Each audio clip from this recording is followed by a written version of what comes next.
We all make mistakes. Maybe you entered the exact same bill twice, or you wrote a check to the wrong vendor. When you need to get rid of a transaction in QuickBooks, you usually have two options: void or delete.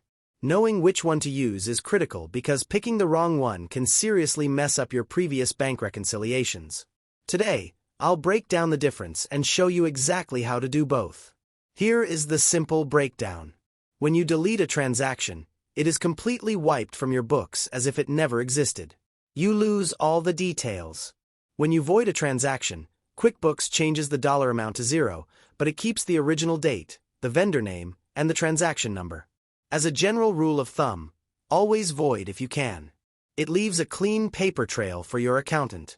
Only delete something if it was a complete accident, like a duplicate entry, and it hasn't been reconciled yet. Let's actually do it. First, we need to find the transaction you want to get rid of. Look over at your left-hand menu and click on All Apps to open your full menu. From there, head into the Expenses and Bills section, and click on Expense Transactions. This will bring up your entire master list of logged expenses. Scroll through your list until you find the exact transaction you need to void or delete. To actually open the record, just look over to the right side of that specific row and click View/Edit. Once the transaction is fully open on your screen, look straight down to the bottom center. Click the More button to bring up your advanced options. A small menu will pop up, and this is where you make your choice. You will see both void and delete right here.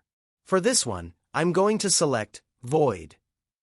QuickBooks will always give you a warning pop-up asking if you are absolutely sure you want to do this. Just click Yes to confirm.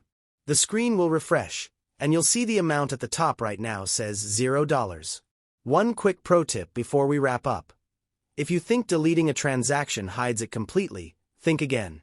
Your accountant can still see everything. If you go up to the gear icon and click on Audit Log, QuickBooks keeps a permanent background record of every single thing that is voided or deleted, and exactly who did it. If this quick guide helped you out, drop a like, subscribe, and consider hitting that join button to support the channel. Thanks for watching, and I'll catch you in the next one.